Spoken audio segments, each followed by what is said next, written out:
I want to get more into your music career. So you did all the things. You came back here. Fiji really helped you. You had a couple songs with him. It's like super popular song, millions of views. Yeah. And then so you started to get really a lot of fame from that. You know, people really loved your music. And what was like the peak of Irie Love? Yikes. Well, there's always peaks and valleys. So you're Yes, wherever you are, because absolutely. right now could be another peak, you know. Right, But right, back right. then, Yeah.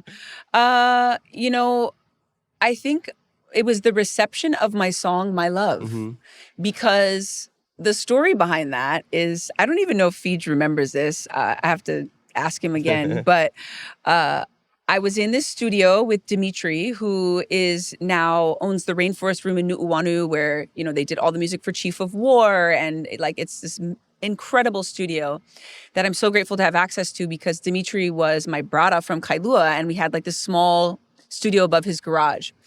And Fiji was just really telling me, you know, we have a momentum. We got to keep putting songs out. Like, just write a song and we'll put it out. So I don't know why I was frustrated. I was just feeling pressure. I never really considered myself a songwriter. I just am a singer who can write songs. So I love collaborating, because I feel like there are other people who are more talented in the songwriting, and then that brings out different aspects of my voice. So that's why I love doing stuff like with Fiji, because he inspires my writing just by what he wrote, and vice versa. But with My Love, I was alone. And he told me to hurry up for some reason. So I wrote this song in like 10 minutes, recorded it, and it's my biggest song to date. So the lesson here is don't put a lot of effort into what you're doing. Just rush through it and you will find success in life. No. I think what it was I was able to get into the flow state. And I learned more about that as I got older, what that is, because I definitely tapped into it when I was playing sports, right? Like when I was on and my game was, they were like, whoa. The basket's bigger. Right. Yeah, you're I seeing jump the higher. lanes. Yeah, exactly. So I was in flow state, and I just poured the song out, or I like to think of it as like, once you are in flow, you're open. So the channel, so your ancestors, anything that's in your heritage from people who came before you, it's in your blood, and we can tap into that. So when we can tap into that, things come through that aren't really logical, that you can't really explain how or what or why, but it has a resonance and a magnetism. And so there is a magnetic frequency on that song that people have identified throughout the diaspora. I find that a lot of Hawaiians who aren't living in Hawaii or didn't get to grow up here really resonated with that song. And for me, I'm like, get chicken skin right now, because I'm like, that's why I want to do music, you know, like for those types of moments where it's not the most technically outstanding song. Like I listen to people like Jasmine Sullivan, who's like doing vocal acrobatics that I could never even imagine doing, you know, or like DeAndre Brackensick. He's another one who we've had here in Hawaii, and he's an incredible singer that I admire his vocal ability, but it's not always about being able to do all the tricks, you know? It's about the frequency. And that song really taught me that. It showed me that. It opened a portal for me to know that not everything takes a huge amount of effort.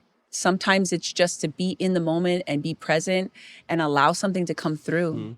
Yeah. And I want to just add a little note on that, because when we talk about effort, I think, you know, even though we're saying like it didn't take a lot of effort, it seemed effortless, but that's only because of the work that you put in before, which made it that way. You know, it's like, Good point. we see Stephen Curry make these Right. crazy 3-pointers. Right. And then you hear stories of, like, I watch all these podcasts about, you know, this guy talking about Klay Thompson and Steph Curry, how they shoot 100 threes before the games or during practice, Right. and they keep counting. And they're resetting their numbers every time it goes in. And he's like, why are they doing that? And somebody says, oh, because if it hits the rim, they don't count that. Wow. So when you see it go in like that, right? When Swoosh. when it's a crazy shot and it just goes directly, they practice that. Right. So it looks effortless when they're just throwing up these crazy shots, like, oh, So that was true. so lucky. But no, they put Yeah. thousands of reps in. Yeah. So I think, you know, everything led up to you doing that. And it was just like, well, this is easy for me because I already put in the work. That is true. Yeah. That is very true. I just wanted to give you your flowers for that. No, thank you. Yeah, no, that's a great point, because I think it's important to... Do we have to wait for that? Oh no, they can enjoy the ambiance of the plane flying over. It's all part of the Shangri-La experience. Indeed. It's like they're actually here. It's organic. Yeah, yeah. Good thing they can't smell me though. That's that's the only Grab a thing. fan. It's hot. Yeah, yeah. It's a little hot. The pits are sweaty.